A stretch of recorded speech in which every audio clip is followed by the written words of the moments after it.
నాలుగవదిగా ఆఖరిగా రండి, మొదటి రాజుల గ్రంథము 5వ అధ్యాయము 12వ వచనం. మొదటి రాజుల గ్రంథము 5వ అధ్యాయము 12వ వచనం.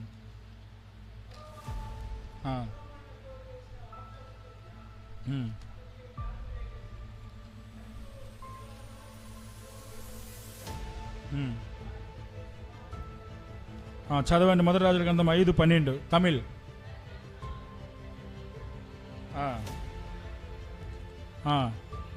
ஈராமுக்கும்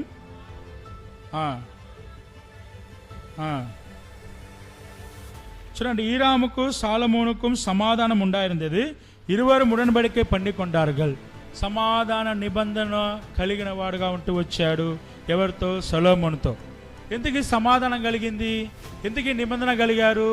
వారిరువురు కూడా చేపడే పని గొప్ప పని.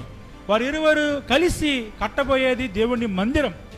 దేవుని మందిరం కట్టబడాలంటే సమాధానం లేకుండా ఏ మాత్రం కూడా దేవుని మందిరం కట్టబడదు. సమాధానం లేకుండా దేవుని పని జరగదు. పక్కా విషయం మనం చూద్దాం రండి. మొదటి రాజుల గ్రంథం 9వ అధ్యాయం 27వ వచనం. మొదటి రాజుల గ్రంథము 9వ అధ్యాయం 27వ వచనం.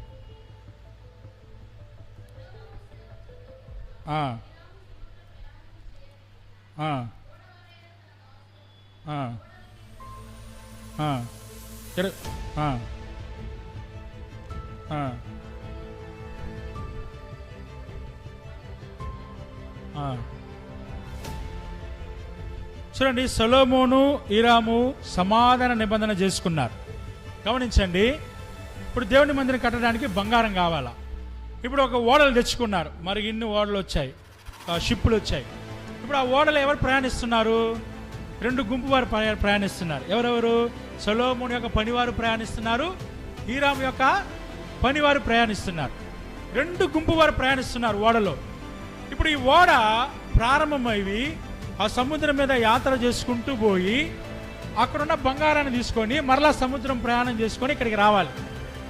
ఇప్పుడు ఈ ఓడ సముద్రం మీద సమాధానంగా పోయి సమాధానంగా వస్తుంది. దానికి కారణం ఏంటో తెలుసా? ఆ ఓడలో ఉన్నవారు ఎవరు? హీరాము పని మనుషులు, సొలొమోను యొక్క పని మనుషులు. వారిద్దరు కూడా ఒక కుటుంబానికి సంబంధించిన వారా? హీరాము ఒక పని మనుషులు, సొలొమోను యొక్క పని మనుషులు ఒక కుటుంబంలో పుట్టినవారా? కాదు. వీరు వేరే దేశస్థులు, వీరు ఇశ్రాయేలీలు, వారు తీరు దేశస్థులు. వీరి కుటుంబం వేరే, వారి కుటుంబం వేరే. వీరు రంగు వేరే, వారు రంగు వేరే. వీరు భాష వేరే, వారు భాష వేరే. వీరు అలవాటు వేరే, వారు అలవాటు వేరే. వారు అన్నం పద్ధతి వేరే, వీరు అన్నం పద్ధతి వేరే. వారు వస్త్రాలు వేరే, వీరు వస్త్రాలు వేరే. కానీ అందరూ కూడా ఒక ఓడలో ప్రయాణిస్తున్నారు. అందరూ కూడా ఒక ఓడలో ప్రయాణిస్తున్నారు. ఈ ఓడ దేనికి సాదృశ్యం అంటే సంఘానికి సాదృశ్యం. ఈ సంఘంలో కూడా అందరూ ఉంటారు. గొప్పవారు ఉంటారు, చదివిన వారు ఉంటారు, చదివిన వారు ఉంటారు. ఎర్ర వాళ్ళు ఉంటారు, నల్ల వాళ్ళు ఉంటారు. ఏ జాతి, అన్ని కులం వారు, అన్ని జాతి వారు, అన్ని భాష వారు, అన్ని రంగు వారు అందరూ ఉంటారు ఈ మందిరంలో కూడా. ఈ మందిరం కూడా ఆత్మీయంగా ఓడ. ఇప్పుడు సొలొమోను యొక్క పని మనుషులు, హీరాము యొక్క పని మనుషులు, వారందరూ కూడా ఒక ఓడలో ఉన్నారు. సమాధానంతో పోయి పని చేసుకొని సమాధానంతో వచ్చారు. కారణం ఏందో తెలుసా? వారి నాయకులలో ఏమునిందాడా? సమాధానం ఉనింది. వారి నాయకులు ఎవరు? సొలొమోను. వారి నాయకులు ఎవరు? హీరాము. అంటే అంతమంది పని మనుషులకి రాజు, అంతమంది పని మనుషులకు నాయకులలో ఏమునింది? సమాధానం ఉనింది. ఆ నాయకులలో ఉన్న సమాధానము ఈ పని మనుషులలో ఉండింది కాబట్టి ఆ యొక్క దేవుని మందిరం కొరకైన బంగారము దేవుని మందిరానికి వచ్చి చేరింది.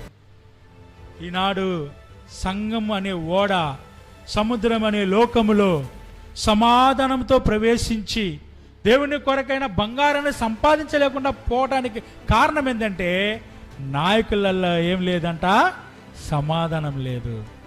ఆనాడు హీరాముకి సొలొమోనుకి కానీ సమాధానం లేకపోతే ఆ ఓడలో వాళ్ళు ప్రయాణించుంటారా? దేవుని మందిరం కట్టబడి ఉంటుందా? దేవుని మందిరానికి బంగారం వచ్చి ఉంటుందా? సొలొమోనుకి హీరాముకు సమాధానం ఉండింది కాబట్టి వారు ఎన్ని ఓడలో ప్రవేశించారో ఆ ఓడలో ఉన్న అందరిలో ఆ సమాధానం ఉంటూ వచ్చింది. గమనించండి, అందరూ వేరే వేరే భాషలు, వేరే వేరే ఊరోళ్ళు, వేరే వేరే వ్యక్తులు, ఒక కుటుంబస్తులు కాదు. ఇప్పుడు ఉదాహరణకి సొలొమోను పని మనిషి వచ్చాడు, హీరాము పని మనిషితో అంటున్నాడు, అయ్యా పొద్దునంతా మేము డ్రైవింగ్ చేశాము, ఓడ నడిపాము, నువ్వు ఇప్పుడు నడుపు అని హీరాము పని మనిషితో అంటున్నాడు. భలే ఓడివయ్యా, నేనెందుకు నడపాలి? మీ ఊర్లో మీ దేశంలో మీకే కదా మందిని కట్టుకుంటున్నారు, మీరు నడుపుకోండి, మేమెందుకు చేయాలి అన్నారా? అన్లా. అయ్యా బంగారం ఎంత తీశారు, ఇలాగ బంగారం ఇవ్వండి, మా మందిరం కట్టుకోవాలి. ఆహా, మా హీరాము యజమానుడు వచ్చి మీకు బంగారం ఇవ్వద్దనిండు, మీ పేర్లు చేర్చొద్దనిండు, మీకు బంగారాలు ఇవ్వొద్దనిండు, ఈ బంగారాలంతా ఇక్కడ పోవాలని చెప్పారా? చెప్పలా.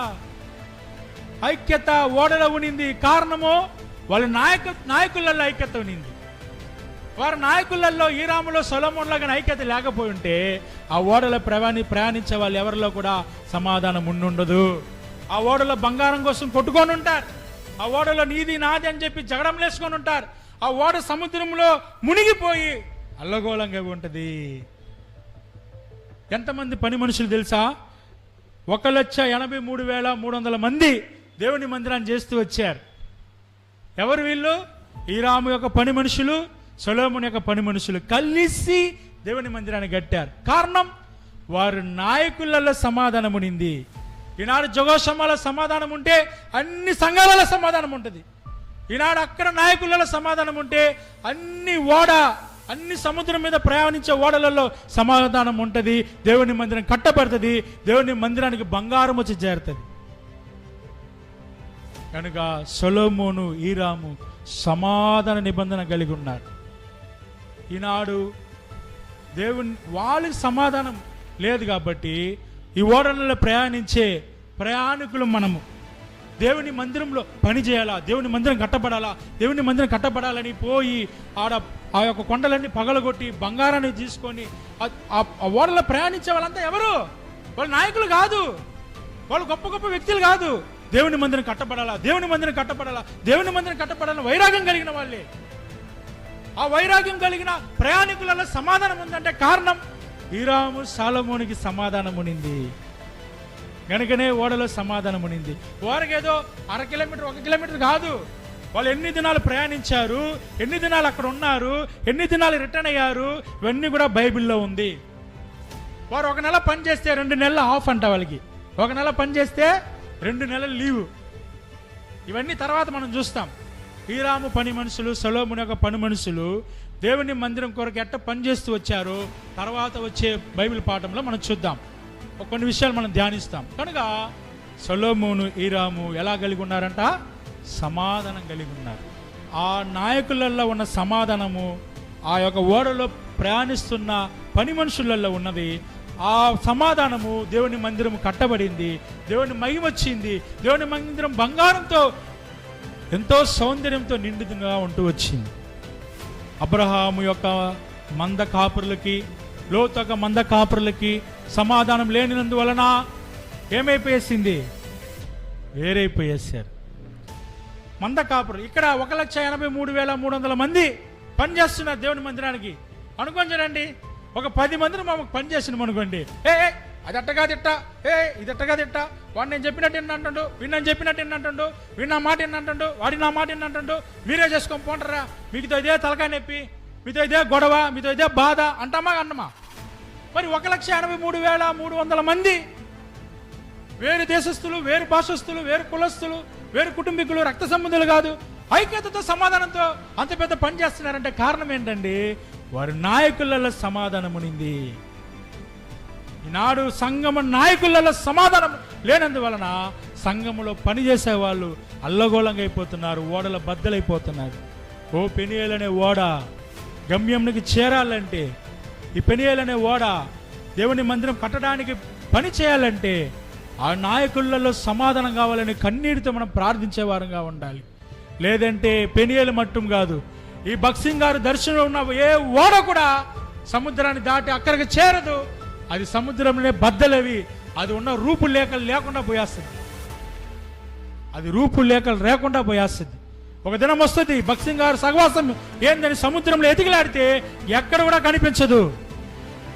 నాయకులలో సమాధానం లేకపోతే జరిగే నష్టం ఇదే.